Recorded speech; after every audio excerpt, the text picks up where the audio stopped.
kabar semuanya? Semoga semuanya dalam keadaan baik. Selamat berjumpa untuk pertama kalinya di sini di channel YouTube saya. Dan pada kesempatan kali ini, saya akan mempresentasikan sedikit tentang sejarah perkembangan ilmu manajemen. Baiklah teman-teman, mari sama mengetahui sejarah manajemen itu. Sejarah perkembangan manajemen tidak jauh berbeda dengan perkembangan manusia itu sendiri. Artinya, dalam manajemen telah berlangsung sejak manusia itu berada di bumi seiring dengan perkembangan dan tuntunan manusia untuk memenuhi kebutuhan hidupnya. Manajemen kemudian berkembang sesuai dengan perkembangan keahlian serta pengetahuan dan keterampilan yang diperoleh oleh manusia itu. Pengetahuan serta teknologi terus tumbuh dan berkembang. Pertumbuhan itu juga sekaligus mengembangkan keterampilan manajemen umat manusia. Secara keilmuan, manajemen baru terumuskan kurang lebih di abad 18 atau awal abad 19 Masehi.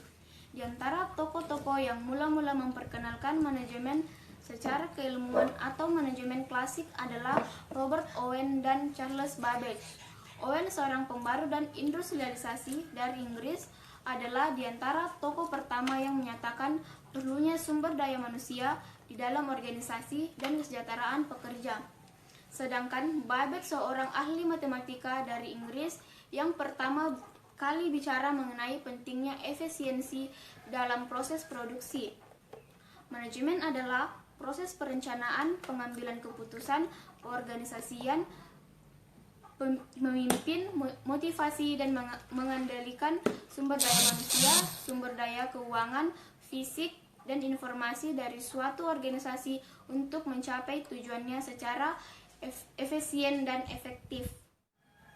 Para manajemen banyak mengalami dan menjumpai pandangan-pandangan tentang manajemen yang berbeda dalam penerapannya. Perkembangan teori manajemen dimulai dari teori manajemen klasik dengan pemikiran manajemen ilmiah dari Taylor dan teori organisasi klasik dari Mayo. Manajemen ilmiah menekankan pada upaya menemukan metode terbaik untuk melakukan tugas manajemen secara ilmiah. Sedangkan teori organisasi klasik menekankan pada kebutuhan mengelola organisasi yang kompleks, yang memfokus pada upaya menetapkan dan menerapkan prinsip dan keterampilan yang mendasari manajemen yang efektif. Perkembangan yang memberi fokus yang sangat berbeda dari teori manajemen klasik disebut teori manajemen neoklasik, yang ditandai dengan perubahan fokus manajemen yang lebih menekankan pada perilaku, baik pada perilaku manusia maupun perilaku organisasi. Manajemen yang baik menurut teori neoklasik ini adalah manajemen yang memfokus diri pada pengolahan staf secara efektif yang didasari dan pemahaman yang mendalam dari segi sosiologis maupun psikologis. Perkembangan selanjutnya yaitu dengan menekankan pendekatan sistem yang dipersatukan dan diarahkan dari bagian-bagian atau komponen-komponen yang saling berkaitan. Namun, saat ini penerapan manajemen didasarkan pada pendekatan kontingensi yang memadukan antara aliran ilmiah dengan perilaku dalam satu sistem yang diterapkan menurut situasi dan lingkungan yang dihadapi.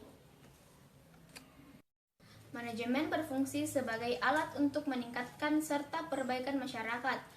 Melalui peningkatan produktivitas dan pekerjaan, manajemen memastikan standar kehidupan yang lebih baik bagi masyarakat. Ini memberikan keadilan melalui kebijakan seragamnya. Tetapi yang paling diterima secara luas adalah fungsi manajemen yang diberikan oleh Cons dan Ols, yaitu perencanaan, peorganisasian, penetapan staf, pengarahan, dan pengendalian. Manfaat manajemen adalah membantu dalam mencapai tujuan organisasi, pemanfaatan sumber daya yang optimal, mengurangi biaya, membangun organisasi yang sehat, dan menetapkan equilibrium. Tujuan utama manajemen adalah untuk mengamankan hasil maksimum dengan upaya dan sumber daya minimum. Manajemen pada dasarnya berkaitan dengan berpikir dan memanfaatkan sumber daya manusia, material, dan keuangan sedemikian rupa sehingga akan menghasilkan kombinasi yang terbaik.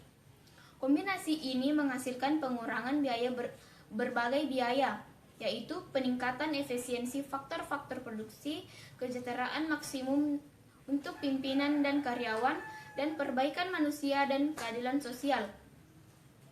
Keberhasilan atau kesuksesan sebuah organisasi atau perusahaan seringkali dipengaruhi oleh kepiawaian para manajernya. Seorang manajer yang handal akan sanggup meracik sendiri ramuan dari berbagai sumber daya yang dimiliki secara tepat, sehingga organisasi yang dipimpinnya bisa sukses. Faktor kepiawaian antara setiap individu dengan individu lainnya selalu tidak sama.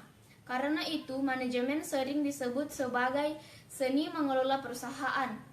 Kenyataannya, penelitian ilmiah telah berhasil merumuskan langkah-langkah atau aktivitas utama yang senantiasa dilakukan oleh manajer manapun yang efektif.